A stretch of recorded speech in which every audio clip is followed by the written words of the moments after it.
اللهم صل على سيدنا محمد وعلى آل سيدنا محمد. أعوذ بالله من الشيطان الرجيم. بسم الله الرحمن الرحيم.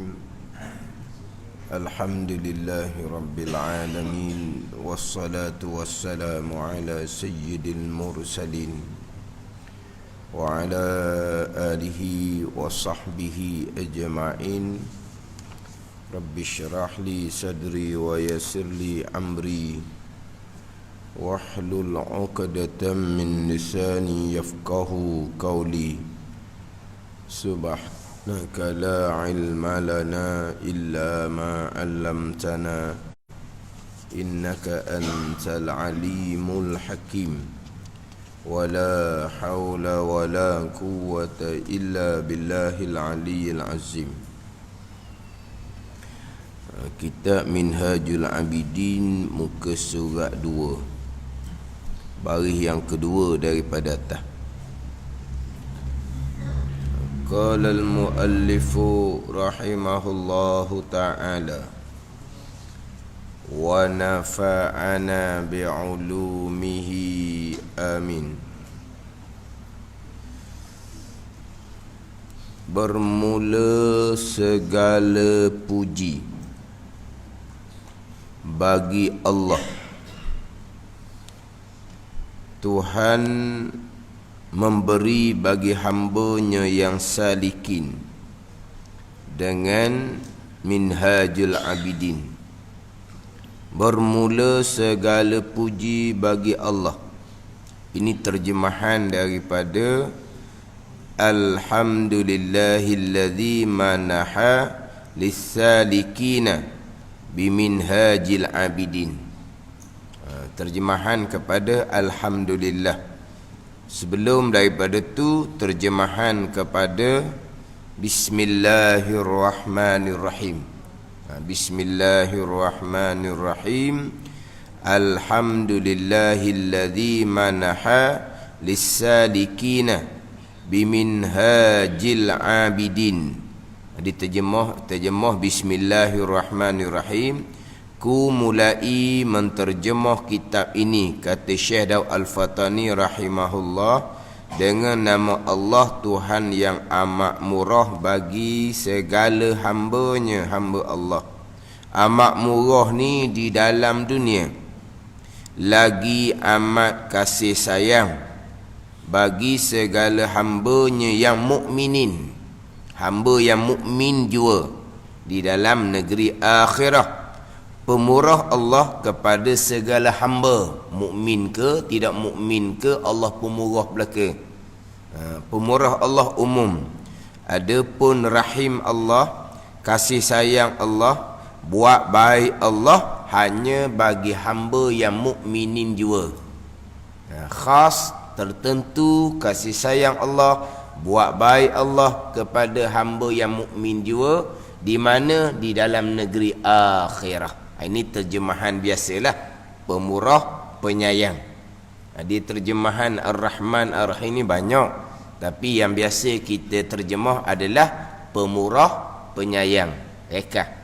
Pemurah kepada sekalian hamba, penyayang hanya kepada hamba yang mukmin jua. Tu tambah sikit. Pemurah kepada sekalian, penyayang kepada hamba yang mukmin jua di dalam negeri akhirah. Bermulanya kasih sayang Allah Subhanahu wa ta'ala dengan Allah Ta'ala beri iman dan makrifah di atas dunia.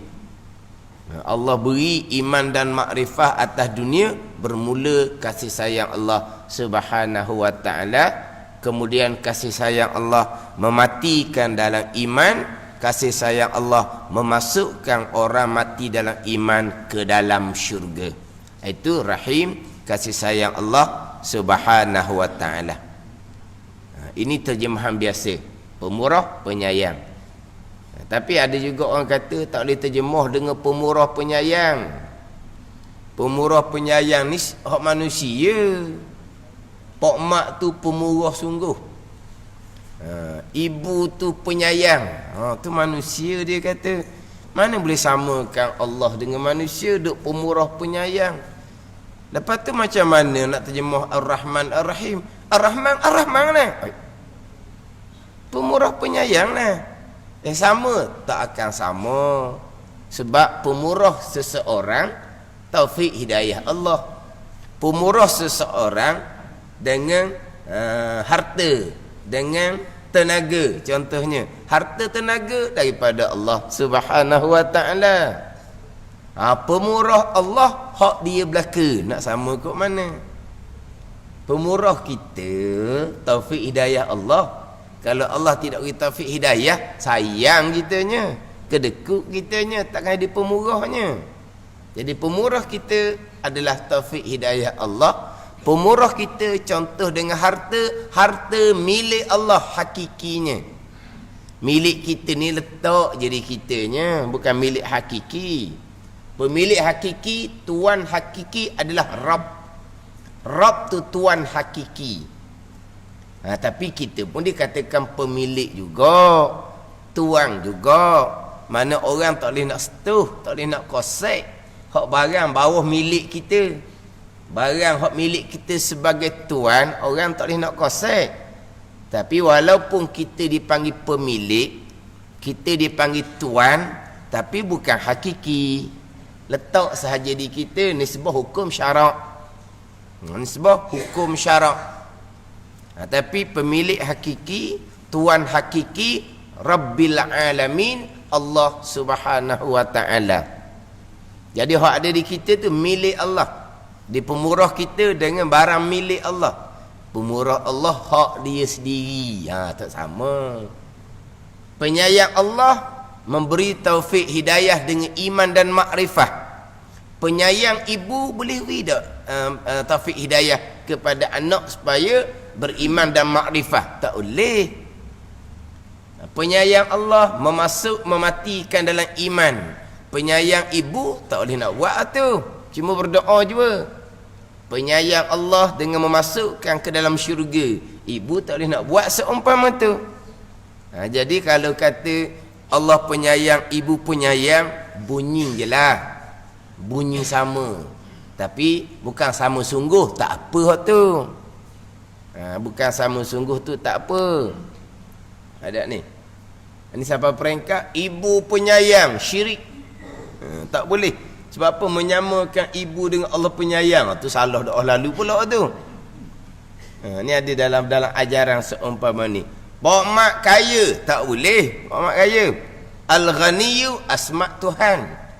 Al-Ghaniyu tu asma' Tuhan, nama Tuhan.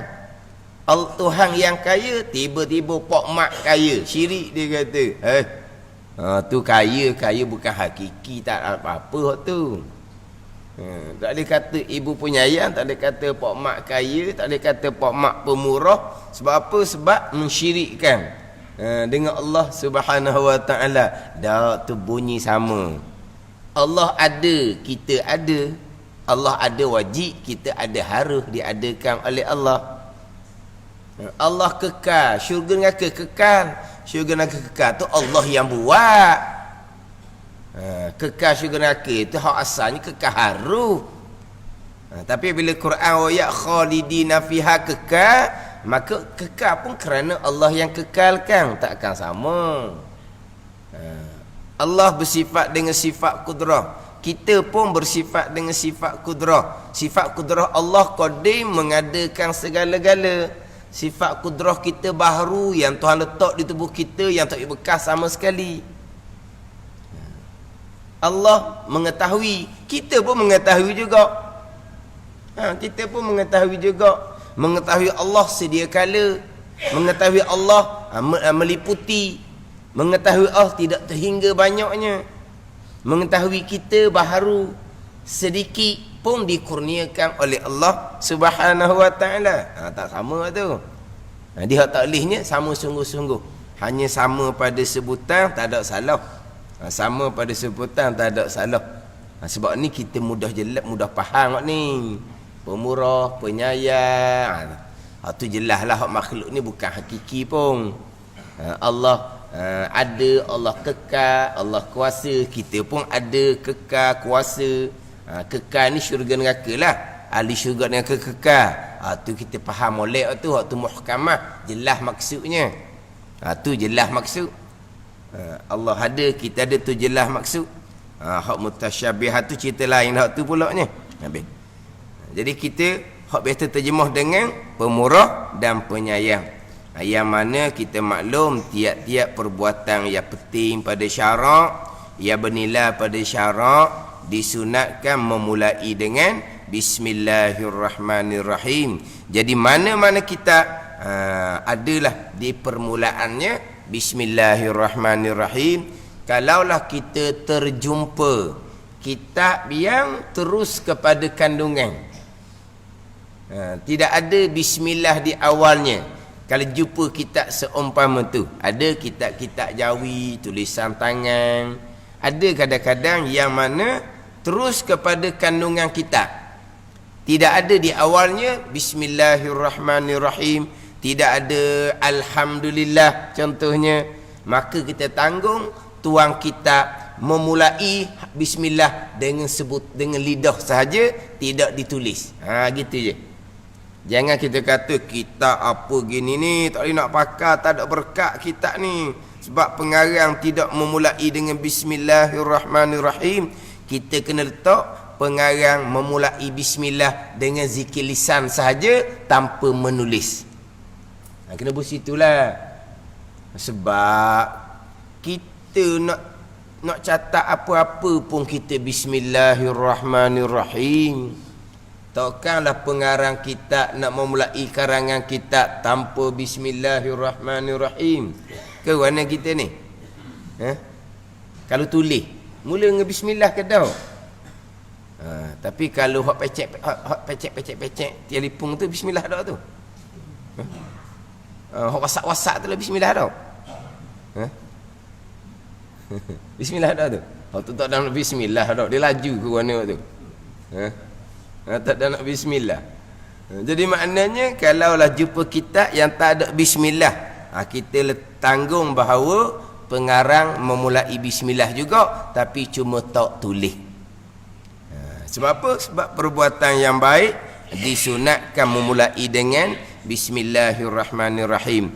Tetapi perbuatan yang penting pada syarak, perbuatan yang bernilai pada syarak, yang disunatkan memulai dengan Bismillah, yang mana perbuatan yang bernilai pada syarak tu yang tidak dituntut oleh syarak memulai dengan zikir yang lain.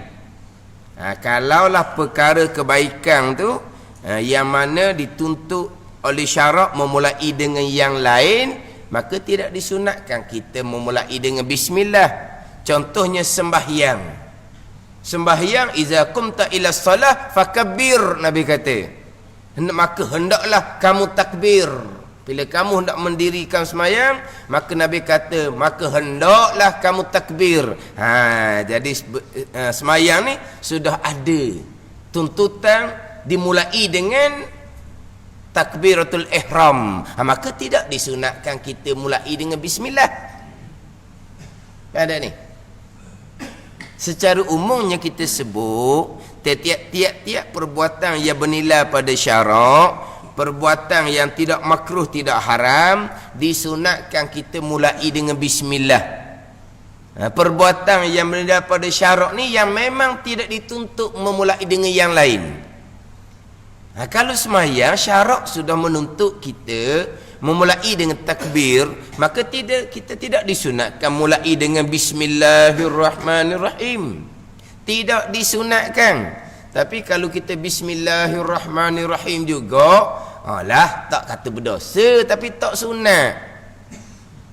Ni kadang-kadang nak sembahyang Bismillahirrahmanirrahim, tak sunat. Sebab di situ sudah ada permulaannya yang dituntut oleh syarak. Fakabbir, Nabi kata, maka hendaklah kamu takbir. Jadi hak Nabi suruh sembahyang mula dengan takbir. Tak ada lah mula dengan bismillah tu. Ni. Begitu juga kalau zikir semata-mata. Zikir semata-mata. Kita nak istighfar contohnya, kita nak berzikir contohnya, pun sama juga, tidak dimulai dengan Bismillahirrahmanirrahim. Kita nak azan, kita nak iqamah pun tidak disunatkan memulai dengan bismillahirrahmanirrahim. Tak disunatkan. Tapi bunyi di speaker tu bila sebelum daripada azan bunyi baca macam-macam tu, tanya dia lah dibaca ke apa. Tidak ada sebarang bacaan yang disunatkan sebelum azan. Tidak ada. Termasuk salawat atas pandangan muktamad. Walaupun pandangan Syekh Al-Bakri mengatakan sebelum azan disunatkan selawat sekali. Di pandangan muktamad tidak ada. Terus kepada azan. Bismillahirrahmanirrahim pun tidak disunatkan. Apa-apa bacaan lain pun tidak disunatkan. Tapi baca juga tu, baca nak baca banyak mana pun. Tapi tidak disunatkan. Dari baca tu berdosa ke tak? Tak. Boleh pahala ke tak? Dia berzikir boleh pahala. Tapi tak ada zikir, bacaan yang disunatkan sebelum azan. Itu dia nak royak. Dia nak baca Fatihah ke sekali, kuliah ke sekali, Qul huwallahu ke sekali. Dia baca nak baca pun. Tapi hak bacaan yang tertentu yang disunatkan sebelum azan tidak ada. Terus kepada azan. Sebelum iqamah, pandangan Imam Nawawi mengatakan sunat selawat baru qomat.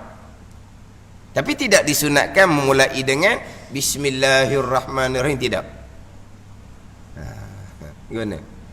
Nak jadi Tok Bila kena ngajilah bab Tok Bila. Jangan nak jadi Tok Bila biasa lidah je. Bukan tu. Gi betul lafaz azan. Kenalah. Kita nak azan, nak iqamah, kena betul lafaz dia tu, cari tok guru lah, betul lah gitu.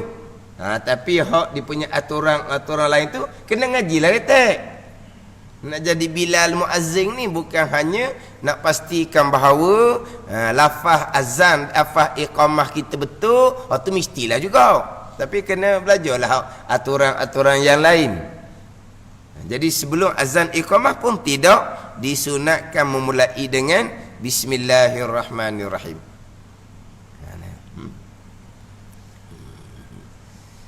Kemudian kalau kita pergi kepada hukum fiqh lah, hukum bismillah ni kalau hak wajib kok dalam semayang kita lah hak wajibnya. Hak wajib sebab apa? Sebab bismillah di awal suratul Fatihah adalah ayat yang pertama bagi suratul Fatihah. Itu mazhab kita lah, kita maklum mazhab kita. Mazhab kita bismillah di awal suratul Fatihah adalah ayat yang pertama bagi suratul Fatihah. Ayat yang pertama bagi suratul Fatihah, yang mana suratul Fatihah ijma' ulama 7 ayat. Suratul Fatihah ijma' ulama 7 ayat. Walaqad asainaka sab'an minal masani wal Qur'anal azim tu. Dan sesungguhnya kami mendatangkan akan dikaya Muhammad akan 7 ayat yang dibaca berulang-ulang dan Quran yang agung, Quran yang mulia. 7 ayat Fatihah ijma' ulama, termasuk pandangan mazhab yang mana ayat yang pertama bukan bismillahirrahmanirrahim. Ayat yang pertama alhamdulillahirabbil alamin. Tapi kalaulah bismillahirrahmanirrahim bukan ayat yang pertama, nak cukup 7 ayat macam mana?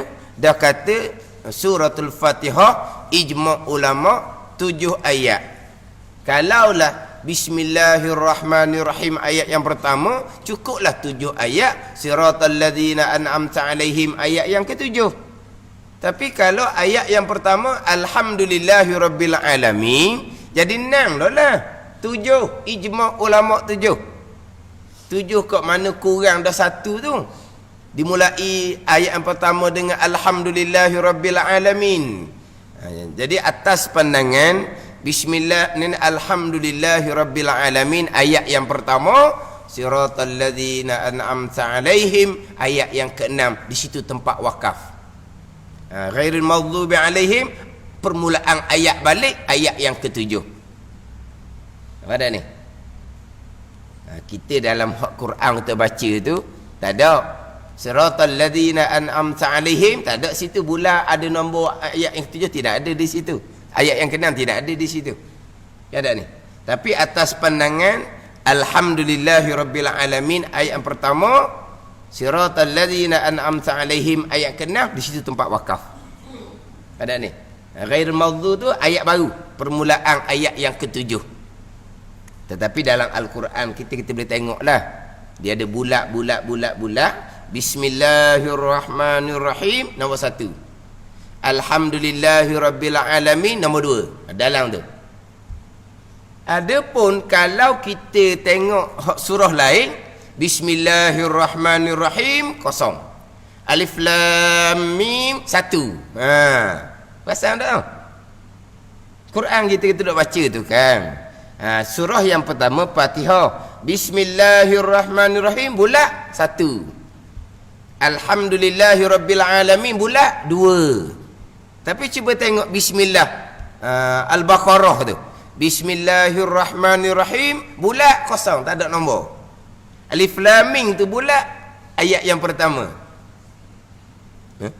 Kau tak pernah tengok bulat-bulat tu? Tahu tak bulat ni, bulat apa nombor tu?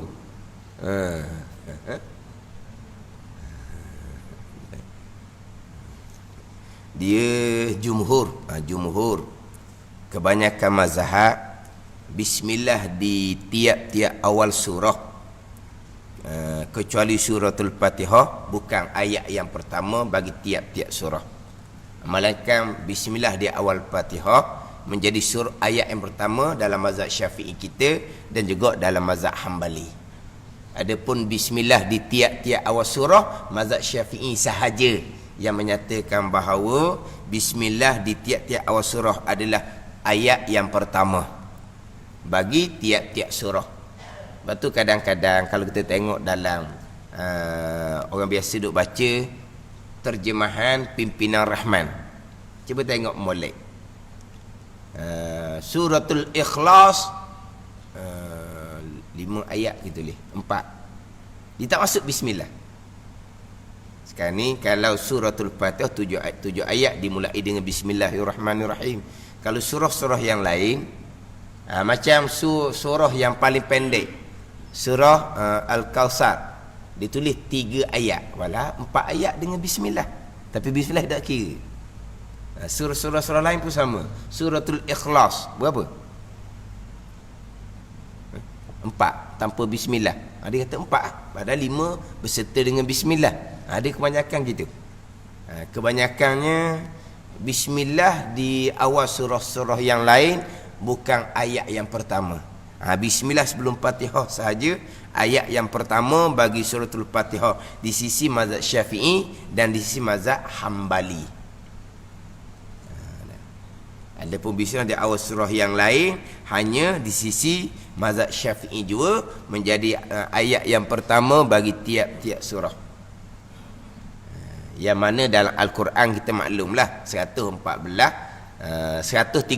yang ada ditulis dengan Bismillahirrahmanirrahim di awal, melainkan surah Bara'ah, surah Taubah.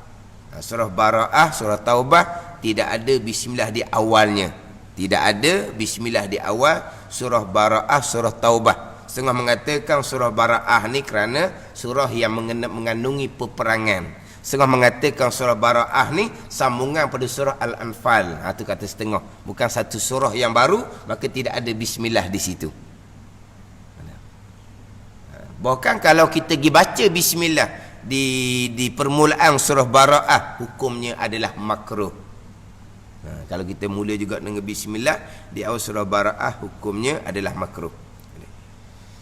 Jadi dalam mazhab Syafi'i kitanya bismillah hak wajib, bismillah ketika kita membaca suratul Fatihah.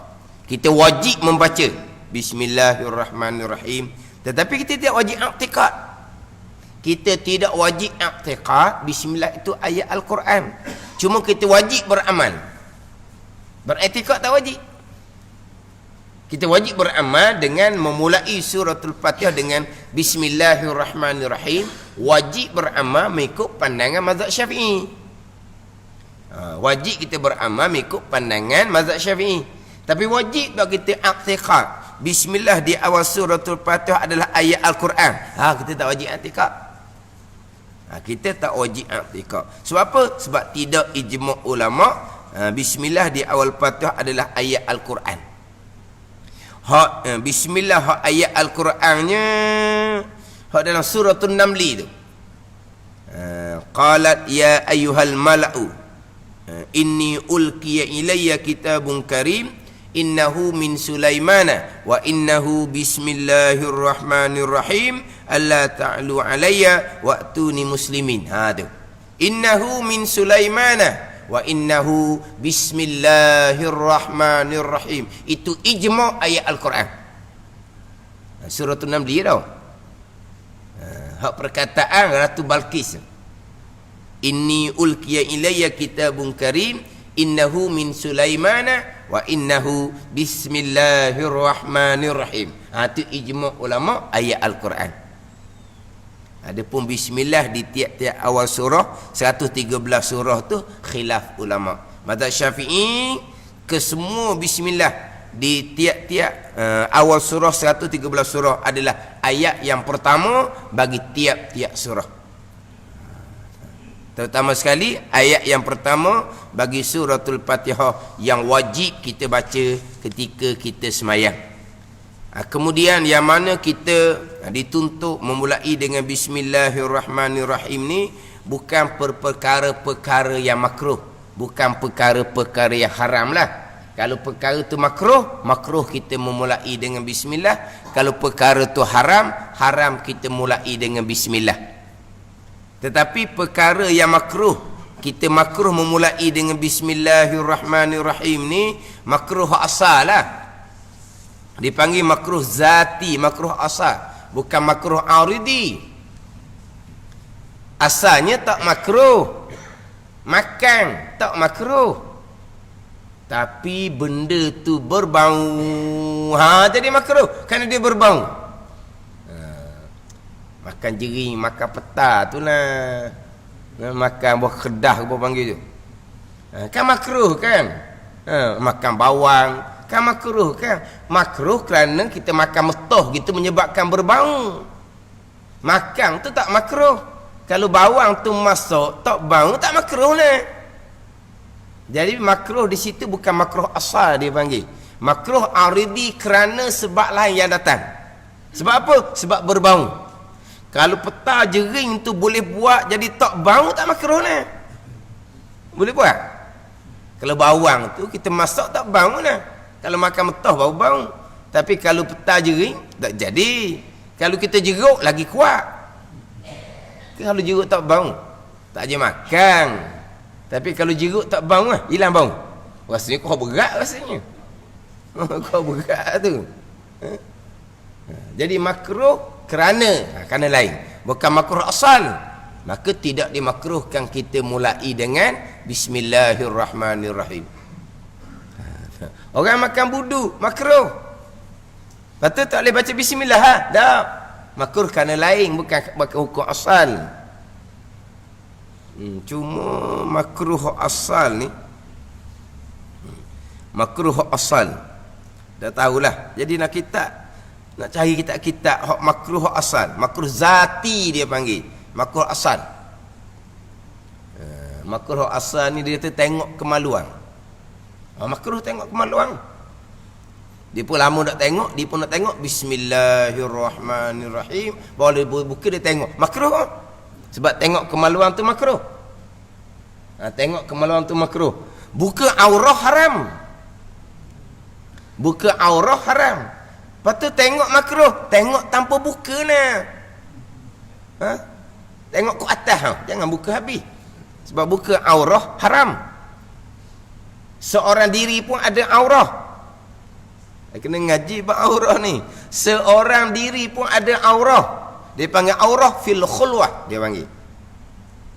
Kalau kita ngaji bab syarat sah semayang kan, biasa dalam kitab fiqh tu dia bahagi aurah perempuan ada 4 jenis, aurah lelaki ada 3 jenis, bukan gitu nah. Dia ada bagi dia ada bahagi jenis-jenis aurah. Aurah perempuan ada 4, aurah lelaki ada 3. Aurah lelaki hak banyaknya antara pusat dan lutut lah. Dalam sembahyang dengan perempuan mahram, dengan sesama lelaki. Tengok banyak kan tu pusat dalam lutut. Aurah lelaki di hadapan perempuan ajnabiyah sekalian badan. Cuma lelaki tak wajib tutup. Ada ni. Aurah lelaki khulwah seorang diri, dua kemaluan. Aurah tu. Aurah perempuan ada 4. Aurah perempuan di hadapan lelaki mahram, di hadapan perempuan Islam, seorang diri antara pusat dan lutut. Sangat dia dicapu sekali dah tu. Aurah perempuan di dalam sembahyang melainkan muka dan tangan. Aurah perempuan di hadapan lelaki ajnabi sekalian badan tidak terkecuali muka dan 2 tangan. Aurah perempuan di hadapan perempuan kafirah, tempat-tempat yang zahir, yang ketika khidmah al-khidmah al-manziliyah, al-istighal al-manziliyah, kita sibuk atas rumah. Hak mana kita biasa buka? Kepala kita buka, tekuk kita buka, lengan kita buka, kaki kita buka. Setakat tu je boleh buka di hadapan perempuan kafir, perempuan kafir. Sesama perempuan ni. Jadi perempuan ada 4 aurah. Tapi ada dah aurah khulwah? Ada ni. Lelaki seorang diri, 2 kemaluan, wajib ditutup. Perempuan seorang diri antara pusat dan lutut wajib kena tutup. Seorang diri perempuan, tak ada apa kerana dia buka peha dia, haram. Ada ni sebab ada aurah. Diharuskan buka li adna gharadin, walaupun sekurang-kurang hajat boleh dah buka. Sekurang-kurang hajat. Allah panah rasa hari ni dia pun buka peha dia. Ada hajat dah tu, tak haram dah. Sekurang-kurang hajat. Kalau mandi, tu hajat besar mandi tu. Sekurang-kurang hajat. Siapa ke dalam kitab sekurang-kurang hajat, perempuan dia nak menyapu rumah tu berabuk sangat, lama tak menyapu, dia takut abuk tu melekat di pakaian dia pun buka hanya bulat, dia pun menyapu. Ada hajat dah tu. Hajat apa? Hajat nak menyapu rumah. Kenapa terlalu bulat? Takut pakaian kena abuk hok banyak. Dia panggil hajat ada tu. Dia panggil adna gharadin, sekurang-kurang hajah dibenarkan buka aurah ketika seorang diri. Sekurang-kurang hajah. Kalau mandi tu besarlah hajahnya. Nak masak takut kena minyak di baju, dia pun buka habis, dia pun masak, dia pun menyanyi. Tak ada orang ni, seorang diri. Orang terpandang ni amalan apa ni, masuk tanya bola Orang tak ada ni, orang tak ada. Dia buka aurah tu ada hajah. Kenapa? Kerana nak memasak, takut kotor baju. Dia panggil apa ni? Sekurang-kurang hajah. Tapi semata-mata tidak ada sebarang hajah. Sekecil-kecil hajah pun tidak ada. Hajah contohnya panah lah. Tiba-tiba dia telanjang bulat, hukumnya haram. Sebab khulwah ada aurah. Jadi tengok kemaluan makruh. Buka aurah tanpa hajah haram. Maka dia tengok kemaluan tanpa dibuka, dia tengok atas. Tapi tengok tu hukumnya makruh. Makruh zati dia panggil. Makruh asal.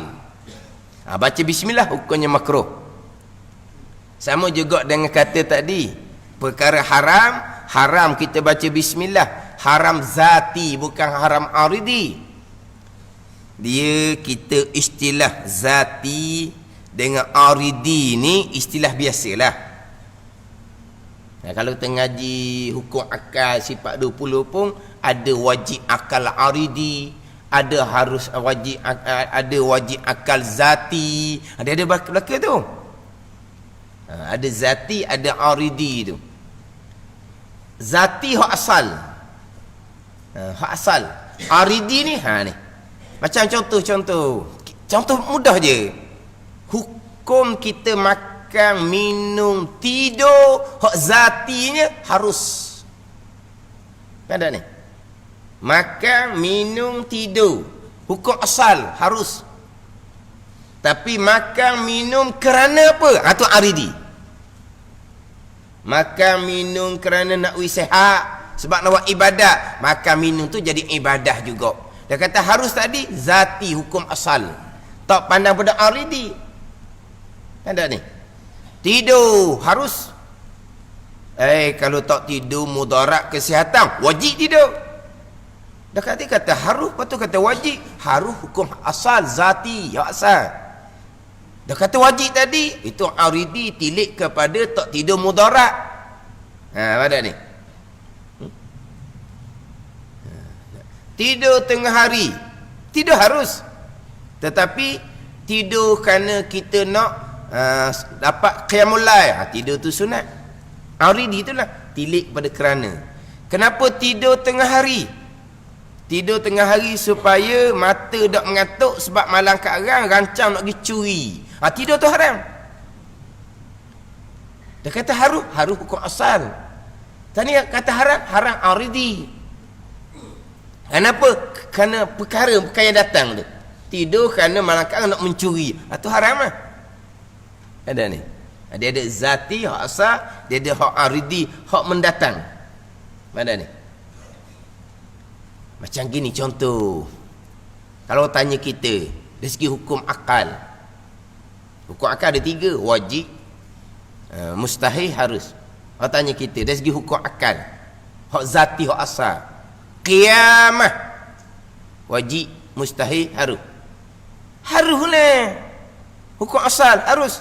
Sebab akal boleh terima dunia hancur, akal boleh terima. Dunia tak hancur, akal boleh terima, harus. Tilik kepada Al-Quran yang royak, aridi, wajib akal aridi, qiyamah akan berlaku. Tapi tilik kepada hukum akal semata-mata, dunia qiyamah ke, dunia tak qiyamah ke, akal boleh terima dua belah kan. Qiyamah, hak Tuhan, peracun Tuhan peracun lah. Tak qiyamah, hak Tuhan, Tuhan kuasa kan. Dari segi akal semata, hak asal. Dah Quran duk royak, tilik kepada aridi, tilik pada Quran, wajib, wajib akal aridi nah. Akal tak terima, Quran kata qiyamah, sampai masa tak berlaku, akal tak boleh terima. Jadi bohong pula Qurannya. Tapi kalau tanya, hak hukum akal, hak zati, hak asal. Hak aridi barulah timbul Quran royak, Nabi royak. Pada ni. Dia ada zati, dia ada aridi. Ni kadang-kadang kita tukar ni kita tukar kadang-kadang. Kalau tanya dari segi hukum akal, hak zati, bangkit kembali harus. Akal boleh terima, bangkit pun boleh terima, tak bangkit pun boleh terima. Tengok ayat Quran, innakum ni la yub'asun tu, apa ayat dia? Tu kita maklumlah tu ayat Quran dalam hadis Nabi akan dibangkitkan kembali. Tilik pada aridi tu wajib akal aridi. Al-Quran royak, Nabi royak, takkan dusta pula. Akal tak boleh terima kalau dusta mari dia Tuhan, mari dia Nabi dusta, akal tak boleh terima. Itu dia panggil aridi. Zati hak asal, aridi itu kerana perkara lain yang mendatang. Ada ni. Jadi hak kata perkara makruh, makruh kita mulai dengan bismillah, makruh yang zati, bukan makruh aridi. Begitu dengan perkara yang haram. Yang haram kita baca bismillah ni adalah perkara yang haram zati, dia panggil haram asal. Minum arak, tu haram asal. Dia nak minum arak, dia pun bismillahirrahmanirrahim, hukumnya haram, dosa besar. Bahkan kalau dia kosak, nak mempermain-mainkan, nak menghina nama Allah Subhanahu wa taala, maka jadi kufur wa iyazabillah. Dia main pula dah. Kita minum arak, baiklah sama-sama kita membaca bismillahirrahmanirrahim. Dia pun ketawa, nak menghina nama Allah, kafir.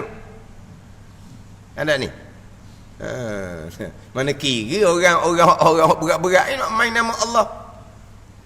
Dia pun pakat ramai-ramai akak botol arak, dia pun sama-sama suruh baca bismillah. Kosaknya apa? Nak main nama Allah, kafir. Ada ni. Tak ada kosak seumpama tu bengong dia je, haram, dosa besar tu. Sebab itu perkara yang haram, haram zati. Adapun kalau diminum air, harus. Kepunyaan orang tanpa izin, haram. Haram aridi, bukan haram zati. Hukum asal minum air haram. Timbul haram kerana hak orang tanpa izin. Dia panggil apa ni? Haram aridi, bukan haram zati. Masih lagi disunatkan membaca bismillahirrahmanirrahim. Tapi hak minum air orang tu haram semata tu. Tapi masih lagi disunatkan baca bismillahirrahmanirrahim. Dia hak jenis haram aridi ni banyaklah. makan minum daripada sumber yang haram. Haram tu. Ada ni.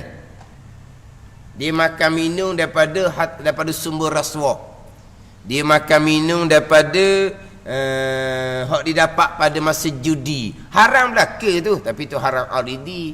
Masa makan, masa minum dia disunatkan juga baca bismillahirrahmanirrahim. Tapi dia makan minum daripada sumber yang haram, hukumnya haram. Haram bukan betul makan tu, haram kerana sumber haram. Makan hukum asalnya hak zati harus, maka sunat baca bismillahirrahmanirrahim. Jadi perkara haram, yang mana haram baca dengan bismillahirrahmanirrahim adalah haram yang zati. Dia nak tulis nombor ekor. Pada nombor ekor, kenal nombor ekor. Nombor ekor tu lah kadang-kadang orang accident, orang nak tolong orang, dia pergi ipung nombor pecah. Dia pergi ipung nombor pecah, nombor berapa. Tu gila lah tu. Memang gila lah, betul panggil gila judi. Panggil gila orang, dia tolong orang accident, dia pergi ambil nombor pecah. Apa nombor accident tu? Nombor accident tu dah comel. Dah tu accident kan.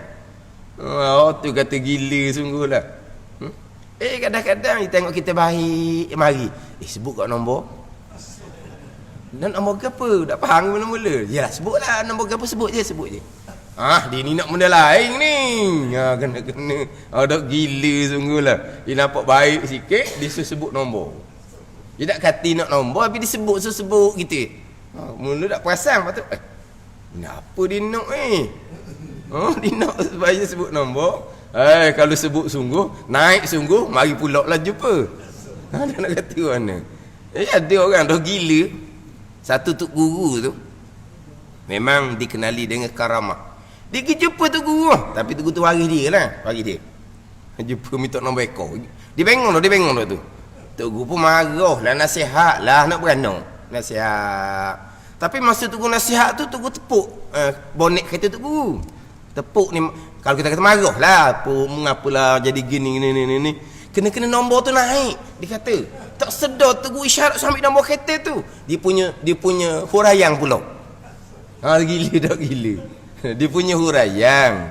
Jadi jumpa tok guru, minta nombor ekor, tok guru marah lah. Anak beranak ni apa biasa ni. Tapi masa tok guru marah tu cakap luar, tok guru tu tangan dia tu tepuk lah ke kereta. Mana marah ke dia lah, apa pesen tu, tapi tepuk ke kereta. Dia tak perasan, dia kata tengok kemudian naik nombor tok guru, nombor kereta tu. Lepas tu masa dia marah tu tangan duk tepuk, mana ambil nombor ni lah, tapi tak lewat betul benar.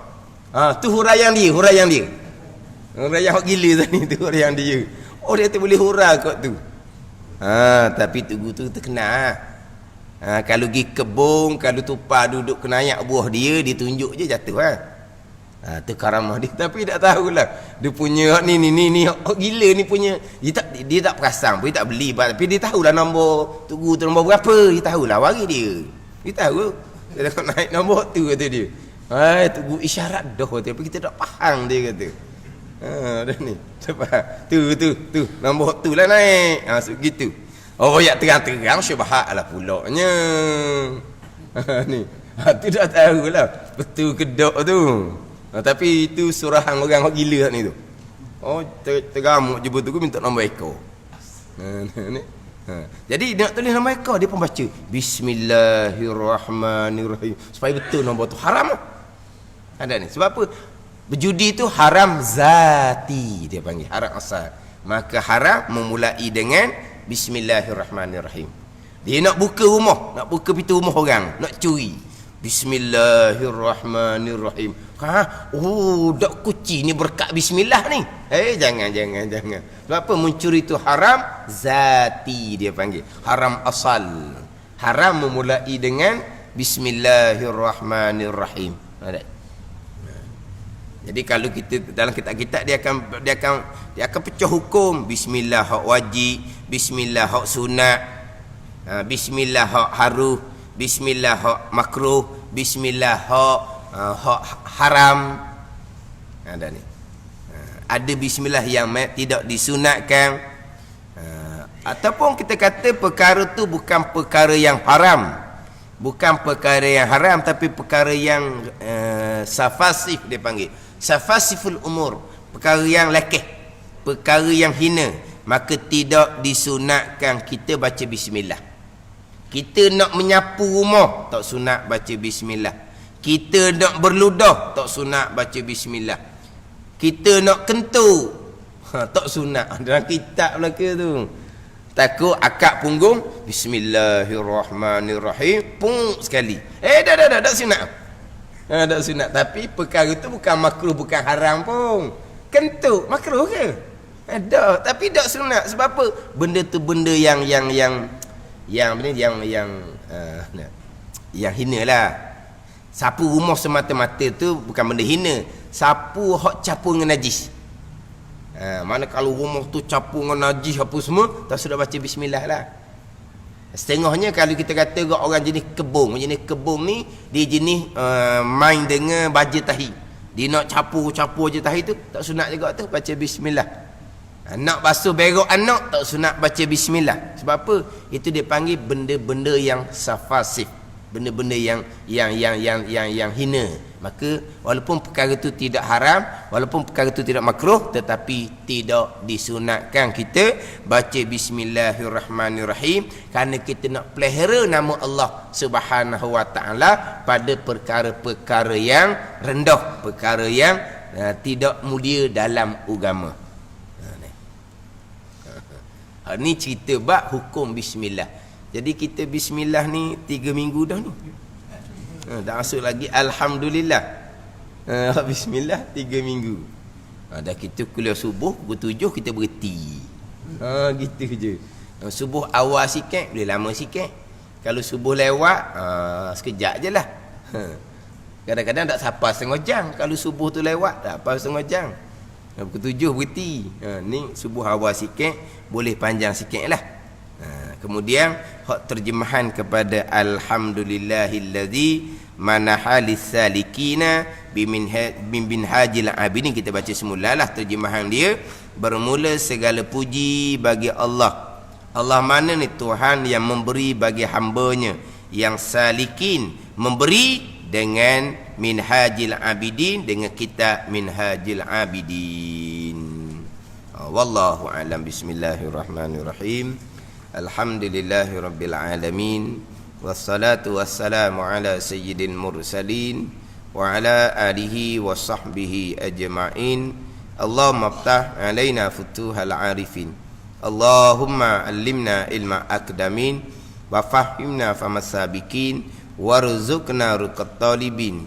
Allahumma zidna ilman wa alhiqna bis salihin. Wa sallallahu ala sayyidina Muhammadin wa ala alihi wa sahbihi wa sallam, walhamdulillahi rabbil alamin.